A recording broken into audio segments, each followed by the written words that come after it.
होने वाले सभी भक्तों का आज की कथा में हार्दिक स्वागत है। भगवान श्री कृष्ण और श्रीमती राधा रानी की कृपा से आपकी समस्त मनोकामनाएं पूर्ण हो।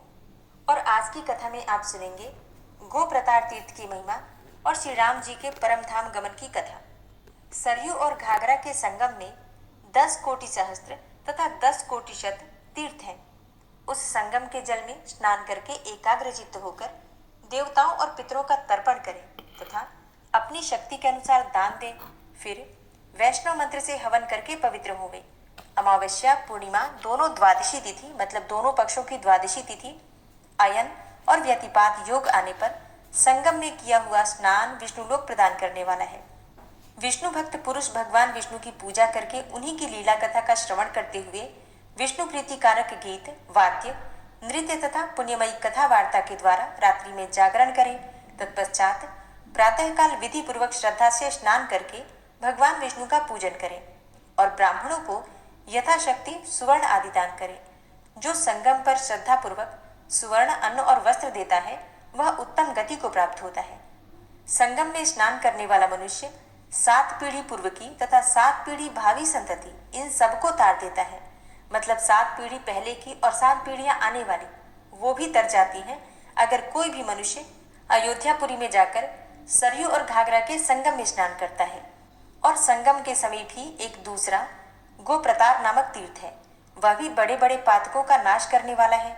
उसमें स्नान और दान करने से मनुष्य कभी शोक के वशीभूत नहीं होता। जैसे काशी में मणिकर्णिका, उज्जैनी में महाकाल मंदिर तथा नैमिषारण्य में चक्रवापी तीर्थ सबसे श्रेष्ठ है, उसी प्रकार अयोध्या में गोप्रतार तीर्थ का महत्व सबसे अधिक है, जहां भगवान श्री रामचंद्र जी की आज्ञा से समस्त साकेत निवासियों को उनके दिव्य धाम की प्राप्ति हुई थी। इस विषय में एक पौराणिक कथा है कि पूर्व काल में भगवान श्री रामचंद्र जी ने आलस्यहीन होकर देवताओं का कार्य पूरा किया। अच्छा, और देवताओं का कार्य क्या था? देवताओं का कार्य ये था कि जो धरती पर असुर थे, जो राक्षस थे, उनका संहार किया जाए, क्योंकि धरती माता बहुत दुखी थी और धरती का भार बढ़ गया था राक्षसों की वजह से, क्योंकि धरती पर किसी भी प्रकार से धार्मिक अनुष्ठान नहीं हो पाते थे। ऋषि मुनि कोई भी तप या फिर अनुष्ठान नहीं कर पाते थे, जिसकी वजह से धरती पर पाप बढ़ गया था। तो रावण इत्यादि असुरों का संहार करने के लिए भगवान श्री रामचंद्र जी अपने चारों भाइयों के साथ अवतार स्वरूप में आए, फिर सबका संहार किया। अब देवताओं का कार्य पूरा हो गया। फिर उन्हें जाना था परम धाम, मतलब धरती से अब उन्हें वापस अपने लोक को लौटना था। तो गुप्तचरों के मुंह से ये समाचार सुनकर इच्छानुसार रूप धारण करने वाले जो वानर थे, भालू और गोपुच्छ एवं राक्षस इत्यादि झुंड के झुंड वहां आए। वानरगण देवताओं, गंधर्वों तथा ऋषियों के पुत्र थे। वे सब के सब श्री रामचंद्र जी के अंतर्ध्यान होने का समाचार पाकर वहां आ पहुंचे और श्री रामचंद्र जी के समीप आकर सब वानर युद्धपतियों ने कहा, हे राजन, हम सब लोग आपके साथ चलने के लिए आए हुए हैं। हे पुरुषोत्तम, यदि आप हमें छोड़कर चले जाएंगे तो हम सब लोग महान दंड से मारे गए प्राणियों की सी अवस्था में पहुंच जाएंगे। उन वानर, भालू और राक्षसों की बात सुनकर श्री रामचंद्र जी ने उसी क्षण विभीषण से कहा, हे विभीषण, जब तक भूतल पर प्रजा रहे तब तक तुम भी यहीं रहकर लंका के महान साम्राज्य का पालन करो, मेरा वचन अन्यथा न करो। विभीषण से ऐसा कहकर भगवान श्री रामचंद्र जी हनुमान से बोले, हे वायुनंदन, तुम चिरंजीवी रहो। हे कपिश्रेष्ठ, जब तक लोग मेरी कथा कहें तब तक तुम प्राणों को धारण करो। मयंद और द्विविद ये दोनों अमृत भोजी वानर हैं। ये दोनों तब तक इस पृथ्वी पर जीवित रहे जब तक कि संपूर्ण लोकों की सत्ता बनी रहे। ये सभी वानर यहाँ रहकर मेरे पुत्र पौत्रों की रक्षा करते रहे। ऐसा कहकर श्री रामचंद्र जी ने शेष वानरों से कहा, तुम सब लोग मेरे साथ चलो। तदनंतर रात बीतने पर जब प्रातःकाल हुआ तब विशाल वक्ष और कमल दल के समान नेत्रों वाले महाबाहु श्री राम अपने पुरोहित वशिष्ठ से बोले, हे भगवान, प्रज्वलित अग्निहोत्र की अग्नि आगे चले, वाजपेयी यज्ञ और अतिरात्र यज्ञ की अग्नि भी आगे आगे ले जाई जाए। तब महातेजस्वी वशिष्ठ जी ने अपने मन में सब बातों का निश्चय करके विधि पूर्वक महाप्रस्थान कालोचित कर्म किया। तदनंतर ब्रह्मचर्य पूर्वक रेशमी वस्त्र धारण किए भगवान श्री राम दोनों हाथों में कुश लेकर महाप्रस्थान को उद्यत हुए। वे नगर से बाहर निकलकर शुभ या अशुभ कोई वचन नहीं बोले। भगवान श्री राम के वाम पार्श्व में हाथ में कमल लिए लक्ष्मी जी खड़ी हुई और दाहिने पार्श्व में विशाल नेत्रों वाली लज्जा देवी उपस्थित हुई। आगे मूर्तिमान व्यवसाय, उद्योग एवं दृढ़ निश्चय विद्यमान था। धनुष, प्रत्यंचा और बाण आदि नाना प्रकार के अस्त्र शस्त्र पुरुष का शरीर धारण करके भगवान के पीछे पीछे चले। ब्राह्मण रूपधारी वेद वाम भाग में और गायत्री दक्षिण भाग में स्थित हुई। ओमकार व षटकार सभी श्री रामचंद्र जी के साथ चले। ऋषि, महात्मा और पर्वत सभी स्वर्ग द्वार पर उपस्थित भगवान श्री राम के पीछे पीछे चले। अंतःपुर की स्त्रियां, वृद्ध, बालक, दासी और द्वार रक्षक सबको साथ लेकर श्री रामचंद्र जी के साथ प्रस्थित हुई। रनिवास की स्त्रियों को साथ लेकर शत्रुघ्न सहित भरत भी चले। रघुकुल से अनुराग रखने वाले महात्मा ब्राह्मण भी स्त्री, पुत्र और अग्निहोत्र सहित जाते हुए श्री रामचंद्र जी के पीछे पीछे चले। मंत्री भी सेवक, पुत्र, बंधु बांधव तथा अनुगामियों सहित श्री रामचंद्र जी के पीछे गए। भगवान के गुणों से सतत प्रसन्न रहने वाली अयोध्या की सारी प्रजा रिष्ट पुष्ट मनुष्यों से घिरी हुई श्री रामचंद्र जी का अनुगमन करने के लिए घर से चलती। उस समय वहां कोई दीन, भयभीत अथवा दुखी नहीं था। सभी हर्ष और आनंद में मग्न थे। अयोध्या में उस समय कोई अत्यंत सूक्ष्म प्राणी भी ऐसा नहीं था जो स्वर्ग द्वार के समीप खड़े हुए श्री रामचंद्र जी के पीछे न गया हो। वहां से आधा योजन दक्षिण जाकर भगवान पश्चिम की ओर मुख करके चलने लगे। आगे जाकर रघुनाथ जी ने पुण्य सरीला सरयू का दर्शन किया। उस समय सब देवताओं तथा महात्मा ऋषियों से घिरे हुए लोक पितामह ब्रह्मा जी श्री रामचंद्र जी के समीप आए। उनके साथ 100 कोटि दिव्य विमान भी थे। वे उस समय आकाश को सब ओर से तेजोमय एवं प्रकाशित कर रहे थे। वहां परम पवित्र, सुगंधित एवं सुखदायिनी वायु चलने लगी। श्री रामचंद्र जी ने अपने चरणों से सरयू के जल का स्पर्श किया। तदनंतर ब्रह्मा जी देवताओं के साथ श्री रामचंद्र जी की स्तुति करने लगे। हे देव, आप समस्त लोकों के पति हैं। आपके स्वरूप को कोई नहीं जानता। हे विशाल लोचन, आप अचिंत्य एवं अविनाशी ब्रह्म रूप हैं। हे महावीर्य, आप अपने जिस दिव्य स्वरूप को ग्रहण करना चाहे ग्रहण करें। ब्रह्मा जी के ऐसा कहने पर भगवान श्री राम ने अपने भाइयों सहित दिव्य वैष्णव तेज में सशरीर प्रवेश किया। तत्पश्चात सूर्यश्रेष्ठ भगवान विष्णु का सब देवताओं ने पूजन किया। देवताओं का मनोरथ पूर्ण हुआ था, इसलिए वे सब प्रसन्न थे। उस समय महातेजस्वी भगवान विष्णु ने पितामह ब्रह्मा से कहा, हे सुव्रत, इस जन समुदाय को तुम्हें उत्तम लोक देना चाहिए। भगवान का यह आदेश पाकर सर्वलोकेश्वर ब्रह्मा ने कहा, वे समस्त मानव सांतानिक लोक में निवास करेंगे। स्वर्ग द्वार तीर्थ में श्री रामचंद्र जी का चिंतन करते हुए जो प्राण त्याग करता है वह परम उत्तम सांतानिक लोक को प्राप्त होता है। सांतानिक लोक मेरे लोक से भी ऊपर है। वानर आदि में से जो जिस देवता के अंश थे वे उसी में मिलेंगे।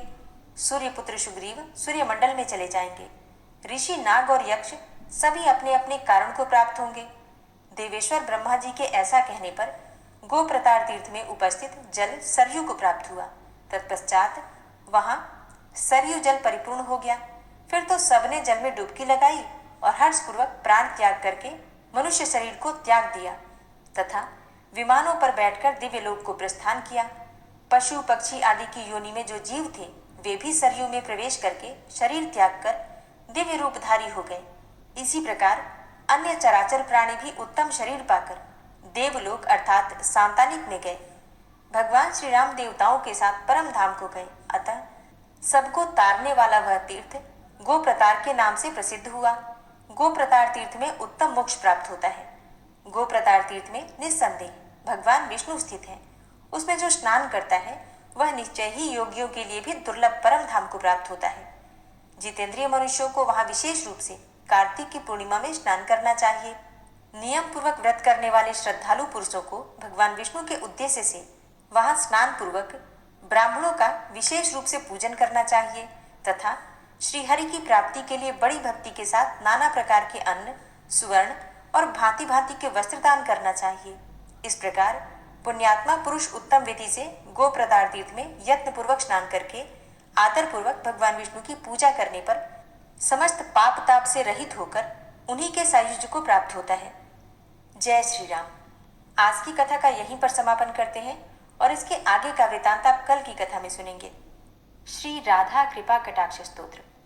मुनीन्द्र वृंद वंदिते त्रिलोक शोक हारिणी प्रसन्नवक्त्रपङ्कजे निकुञ्जभूविलासिनी व्रजेन्द्रभानुनन्दिनी व्रजेन्द्रसूनुसङ्गते कदा करिष्यसि मां कृपाकटाक्षभाजनम् अशोकवृक्षवल्लरी वितानमण्डपस्थिते प्रवालबालपल्लव प्रभारुणान्द्रिकोमले वराभयस्फुरत्करे प्रभूतसम्पदालये कदा करिष्यसि मां कृपाकटाक्षभाजनम् अनङ्गरङ्गमङ्गलं प्रसङ्गभङ्गुरं भ्रुवां सविभ्रमं ससम्भ्रमं दृगन्तबाणपातने निरन्तरं वशीकृत प्रतीतनन्दनन्दने कदा करिष्यसि मां कृपाकटाक्षभाजनम् तडित्सुवर्णचम्पकप्रदीप्तगौरविग्रहे मुखप्रभापरास्तकोटिसारदेन्दुमण्डले विचित्रचित्रसञ्चरच्चकोरशावलोचने कदा करिष्यसि मां कृपाकटाक्षभाजनम् मदोन्मदादियौवने प्रमोदमानमण्डिते प्रियानुरागरञ्जिते कलाविलासपण्डिते अनन्यधन्यकुञ्जराज्यकामकेलिकोविदे कदा करिष्यसि मां कृपाकटाक्षभाजनम् अशेषहावभावधीरहीरहारभूषिते प्रभूतशातकुम्भकुम्भकुम्भिकुम्भसुस्तनि प्रशस्तमन्दहास्यचूर्णपूर्णसौख्यसागरे कदा करिष्यसि मां कृपाकटाक्षभाजनम् मृणालवालवल्लरी तरङ्गरङ्गदौर्लते लताग्रलास्यलोलनीललोचनावलोकने ललल्लुलन्मिलन्मनोज्ञमुग्धमोहिनाश्रिते कदा करिष्यसि मां कृपाकटाक्षभाजनम् सुवर्णमल्लिकाञ्चितत्रिरेखकम्बुकण्ठगे त्रिसूत्रमङ्गलीगुणत्रिरत्नदीप्तिदीधिते सलोलनीलकुन्तलप्रसूनगुच्छगुम्फिते कदा करिष्यसि मां कृपाकटाक्षभाजनम् नितम्बबिम्बलम्बमानपुष्पमेखलागुणे प्रशस्तरत्नकिङ्किणीकलापमध्यमञ्जुले करीन्द्रशुण्डदण्डिकावरोहशोभकोरुके कदा करिष्यसि मां कृपाकटाक्षभाजनम् अनेकमन्त्रनादमञ्जुनूपुरारवस्खलत् समाजराजहंसवंश निक्वडाति गौरवे विलोलहेमवल्लरी विडम्बिचारुचङ्क्रमे कदा करिष्यसि मां कृपाकटाक्षभाजनम् अनन्तकोटिविष्णुलोकनम्रपद्मजार्चिते हिमाद्रिजापुलोमजा विरिञ्चिजावरप्रदे अपार सिद्धिरिद्धिदिग्धसत्पदाङ्गुलीनखे कदा करिष्यसि मां कृपाकटाक्षभाजनम् मखेश्वरी क्रियेश्वरी स्वधेश्वरी सुरेश्वरी त्रिवेदभारतीश्वरी प्रमाणशासनेश्वरी रमेश्वरी क्षमेश्वरी प्रमोदकाननेश्वरी व्रजेश्वरी व्रजाधिपे श्रीराधिके नमोऽस्तु ते इतीममद्भुतं स्तवं निशम्य भानुनन्दिनी करोतु सन्ततं जनं कृपाकटाक्षभाजनम् भवेत्तदैव सञ्चितत्रिरूपकर्मनाशनं लभेत्तदा ब्रजेन्द्रसूनुमण्डलप्रवेशनम् जय जय श्री राधे, जय जय श्री राधे। दोस्तों, उम्मीद करती हूँ आज की कथा आपको ज़रूर पसंद आई होगी। वीडियो अच्छी लगी हो तो लाइक कीजिए, शेयर कीजिए और चैनल पर पहली बार आए हैं तो सब्सक्राइब करके बेल आइकन को ज़रूर प्रेस कर लीजिए। मिलती हूँ आपसे अगली वीडियो में, तब तक के लिए जय श्री राधे।